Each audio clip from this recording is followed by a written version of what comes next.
தமிழ் திரையுலகில் யதார்த்தமான நடிப்பில் பலர் வாழ்ந்திருக்கின்றார்கள், பலர் ரசிகர்களுக்கு விருந்து அளித்திருக்கின்றார்கள். அந்த யதார்த்த நடிப்பு என்பது எல்லோருக்கும் வந்துவிடுமா என்றால் அது கேள்வியே. அதேபோல் இவரை நமது பக்கத்து வீட்டுக்காரர் போல் இருக்கின்றாரே என்று எல்லாரையும் சொல்லிவிட முடியாது. ஒரு சிலரை தான் அப்படி சொல்லிவிட முடியும்.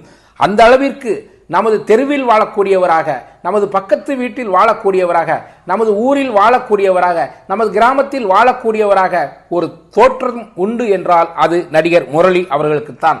நடிகர் முரளி அவர்களை ரசிகர்கள் கொண்டாடினார்கள். நடிகர் முரளி அவர்கள் நடித்த படங்களை ரசிகர்கள் விரும்பி விரும்பி பார்த்தார்கள்.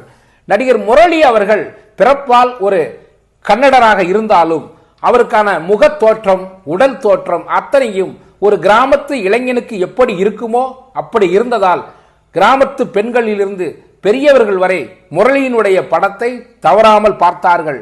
அந்த 90 காலகட்டம் என்பது முரளியினுடைய வசந்த காலம் என்றே சொல்லலாம். அந்த அளவிற்கு முரளி அவர்கள் திரை உலகில் கோலோச்சினார்கள். முரளி அவர்களுடைய திரையுலக வாழ்க்கை எப்படி ஆரம்பித்தது என்றால், முரளியுடைய அப்பா சித்தலிங்கையா என்பவர் ஒரு கன்னட படத்தை தயாரிக்கக்கூடிய தயாரிப்பாளர். அவர் பெங்களூரை சார்ந்தவர். முரளியினுடைய அம்மா தமிழகத்தை சார்ந்தவர். முரளி பெங்களூரில் தான் அதிகமாக படித்தார். முதலாக முரளி அவர்கள் திரைப்படத்தில் நடிக்க வேண்டும் என்ற எண்ணம் வந்ததும் அவர் நடித்த முதல் படம் பிரேம பர்வா என்ற ஒரு கன்னட படம். அதற்கு அடுத்து முரளி அவர்கள் நடித்த படம் தமிழ் திரைப்படமான 1984 வந்த பூ விலங்கு.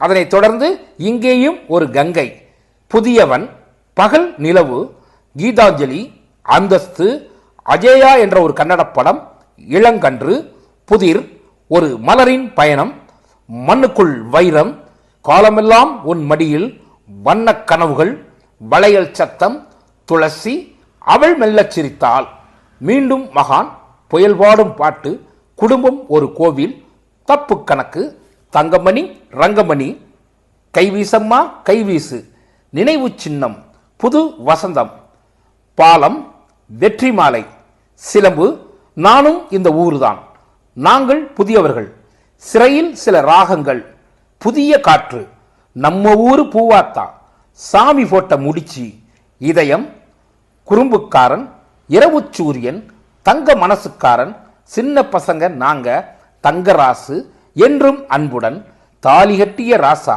மணிக்குயில், தங்கக்கிளி, மஞ்சு விரட்டு, அதர்மம், என் ஆசை மச்சான், சத்தியவான், ஆகாய பூக்கள், தொண்டன், பூவே உனக்காக, பூமணி, காலமெல்லாம் காதல் வாழ்க, பொற்காலம், ரோஜா மலரே, காதலே நிம்மதி, தினம்தோறும், வீர தாலாட்டு, ரத்னா, பூந்தோட்டம், என் ஆச ராசாவே, உன்னுடன், தேசிய கீதம், கனவே கலையாதே, ஊட்டி, பூவாசம், ரணியன், வெற்றி கொடிகட்டு, மனு நீதி, கண்ணுக்கு கண்ணாக, சொன்னால்தான் காதலா, ஆனந்தம், சமுத்திரம், அள்ளித்தந்த வானம், கடல் பூக்கள், சுந்தரா டிராவல்ஸ், காமராசு, நம்ம வீட்டு கல்யாணம், காதலுடன், அறிவுமணி, பாசக்கிளிகள், எங்கள் ராசி நல்ல ராசி, நீ உன்னை அறிந்தால். நடிகர் முரளி அவர்கள் 2010 தன்னுடைய மகனான அதர்வா அவர்களுடன் கடைசியாக நடித்த படம் பானா காத்தாடி. இந்த பானா காத்தாடிக்கு பின்பு நடிகர் முரளி அவர்கள் நடிக்கவில்லை. காரணம், முரளி அவர்கள் நம்மை விட்டு பிரிந்து விட்டார்கள். நடிகர் முரளி அவர்கள் இளைய திலகம் பிரபு, நடிகர் திலகம் சிவாஜி கணேசன், கேப்டன் விஜயகாந்த், கார்த்திக், சத்யராஜ், பிரபுதேவா, சூர்யா, பார்த்திபன், மம்முட்டி, சரத்குமார் போன்ற முன்னணி ஹீரோக்களோடு நடித்தார்.